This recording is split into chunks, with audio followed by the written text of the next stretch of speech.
ప్రభుత్వ ధనాన్ని, ప్రజాధనాన్ని, ట్యాక్స్ పేయర్స్ మనీని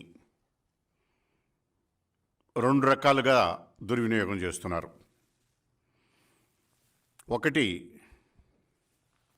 ప్రభుత్వ స్కీముల పేరుతో స్కాములు. రెండు, పార్టీ కార్యక్రమాలను ప్రభుత్వ కార్యక్రమాలుగా ప్రచారం చేసుకుంటూ ప్రజాధనాన్ని దుర్వినియోగం చేయటం. దీనికి కారణం వైఎస్ఆర్సిపి జగన్మోహన్ రెడ్డి గారి ప్రభుత్వ వైఫల్యం. రాష్ట్రాన్ని ముందుకు తీసుకువెళ్ళటంలో, పాలన చేయటంలో వైఫల్యం. కక్షపూరిత రాజకీయాలతో రాష్ట్రంలో విధ్వంసం. ప్రజాస్వామ్య రాజ్యాంగ ప్రాథమిక హక్కుల ఉల్లంఘన జరుగుతున్నది. రాష్ట్రంలో జరుగుతున్న రాజకీయ క్రీడ. రాష్ట్ర ప్రభుత్వం చేస్తున్నటువంటి ఈ వ్యవహారాలన్నిటినీ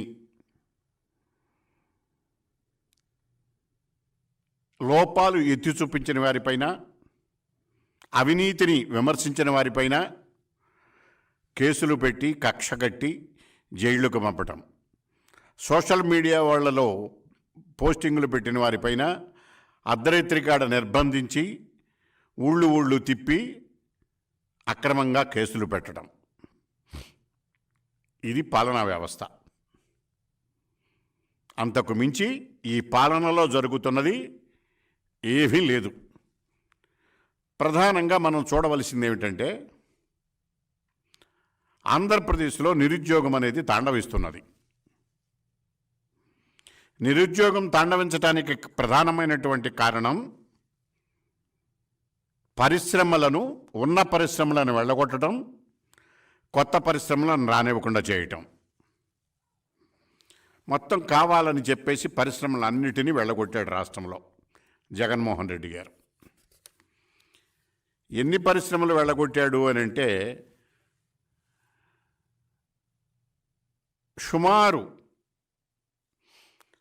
1,25,000 కోట్లకు విలువైనటువంటి పెట్టుబడులను ఈ రాష్ట్ర పరిశ్రమల్లోకి రానివ్వకుండా జగన్ గారిని భయపెట్టారు. జగన్ గారు భయపెట్టారు వాళ్ళని. ఏ రకంగా? Asia paper and pulps, Jockey industries, Lulu group, Reliance industries, Franklin Templeton data center, Amara Raja battery, తర్వాత ఎంఎస్ఎంఈలు, అనేక ఎంఎస్ఎంఈలు బోళ్ళని క్లోజ్ అయిపోయినాయి.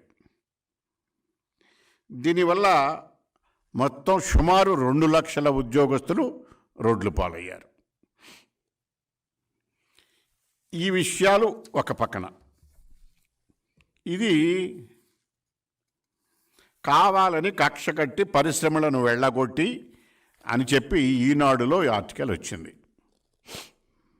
ఓకే, ఇది తప్ప నిజమైన పక్కదానికి జోలికి పోయేదలికి ఇది పక్కన పెడితే, నిరుద్యోగంలో నెంబర్ 1 పట్టభద్రులు అని చెప్పేసి కేంద్ర ప్రభుత్వ వార్షిక నివేదికలో వచ్చింది. ఆ నివేదికను ఈనాడులో ప్రచురించారు. ఎవరు? పీరియాడిక్ లేబర్ ఫోర్స్ వాళ్ళ యొక్క నివేదిక ఇచ్చారు. ఆ నివేదిక ప్రకారం నిరుద్యోగంలో నెంబర్ 1 అంటే ఎలా ఉంది ఇది? దీనిలో కనుక మనం చూసుకున్నట్లయితే, ఆంధ్రప్రదేశ్ రాష్ట్రం పీరియాడిక్ లేబర్ ఫోర్స్ సర్వే నివేదిక ప్రకారం డిగ్రీ చదివిన వాళ్ళల్లో నిరుద్యోగ రేటు 24% ఉన్నది. అది ఫస్ట్ నెంబర్ 1. ఆ తర్వాత రాజస్థాన్ కానీ తెలంగాణలో 16% ఉన్నది, ఏపీలో 24% ఉన్నది. ఇది నివేదికలో ఇచ్చింది. ఇది ఈనాడులో ప్రచురించారు. తర్వాత రోజుకొక నిరుద్యోగి ఆత్మహత్య. డిఎస్సీలు వేస్తూ ఉన్నారు, అవి లేదు, వేయలేదు అని చెప్పేసి గ్రూప్ 1 గ్రూప్ 2లకి వేయలేదు. 4 ఏళ్లలో మొత్తం 1345 మంది చనిపోయారు, బలవన్ మరణాలు. ఇది నిరుద్యోగులకి ఉద్యోగాలు లేక. ఇవి ఈనాడు పేపర్లో వచ్చినాయి వాస్తవాలు. ఇకపోతే ఇది ఒక భాగం. ఇంకోటి కూడా చెప్తా మీకు. ఇక్కడ ప్రస్తుతానికి మనం చూడవలసింది పారిశ్రమలు, నిరుద్యోగం. ఈ రెండు లింక్ చేసుకున్నట్లయితే రాష్ట్రంలో జగన్మోహన్ రెడ్డి గారు వచ్చిన తర్వాత రాజకీయ కక్షలతోనూ వ్యాపారాల్లో వాటాలు, ఓ పరిశ్రమ నిలపాలంటే మీకు అనఫిషియల్గా 50% వాటా ఇవ్వాలి. వాళ్ళు ఇంకేం చేస్తారండి? వాళ్ళు ఖర్చులు ఇళ్ళు పెట్టుకోవాలి, 50% ఎన్ని వాళ్ళు చూసుకోవాలి. ఎందుకు పెడతారు వాళ్ళు? పరిశ్రమలు పారిపోతారు. లేదా రాజకీయపరమైన కక్ష కట్టి వాళ్ళ ఆస్తులు ధ్వంసం చేస్తారు. లేదా వాళ్ళ మీద ప్రభుత్వ యంత్రాంగంలో రాజ్యాంగ సంస్థలను ఉపయోగించి కేసులు పెట్టిస్తారు. అమర్ రాజా బ్యాటరీ విషయంలో మనం ఏం జరిగిందో చూసాం కదా. ఆయన నాకు ఈ తలనొప్పి ఎందుకని చెప్పేసి వాళ్ళు లిథీరియం ఫ్యాక్టరీ తెలంగాణలో కర్నూలుకు బోర్డర్ అయిన మహబూబ్ నగర్లో పెట్టుకోవడానికి సిద్ధపడ్డారు. 8,000 కోట్లు, సుమారు 1,00,000 ఉద్యోగాలు. నువ్వు ఉద్యోగాలు కల్పించవు. ఉద్యోగాలు కల్పించే పరిశ్రమలను పెట్టుబడి పెట్టనివ్వు, బెదిరిస్తావు. నీకు ఆస్తుల్లో వాటాలు కావాలి, పరిశ్రమ సంపాదనలో వాటా కావాలి, ఉద్యోగాల్లో వాటా కావాలి. మొత్తం పరిశ్రమ అల్టిమేట్గా నీ చేతిలో పెట్టి వాళ్ళు ఇంటికి వెళ్ళిపోవాలి. అలాంటి విధ్వంసకరమైనటువంటి పాలన ఈ రాష్ట్రంలో జరుగుతున్నందువల్ల పరిశ్రమలు తరలిపోయినాయి. నిరుద్యోగులు ఆత్మహత్య చేసుకుంటున్నారు. ఉద్యోగాలు లేక నిరుద్యోగ యువతన రోడ్డును పడ్డారు. నేను మిమ్మల్ని ఒకటే అడుగుతున్నా, ఇవన్నీ మేము చెప్పే అవసరమో కాదో తర్వాత ఆలోచిద్దాం. మేము ఈ ఆరోపణ చేసిన తర్వాత ప్రతిపక్షాలు ఉందో ఎందుకంటే మీ తప్పులను ఎత్తి చూపించడానికే కదా.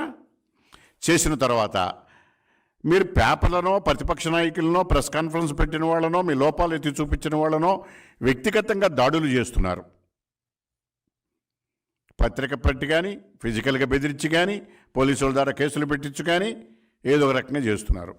ఒకటే ప్రశ్నిస్తున్నా, ఈ పీరియాడికల్ లేబర్ ఫోర్స్ నివేదిక తప్ప నిజమా?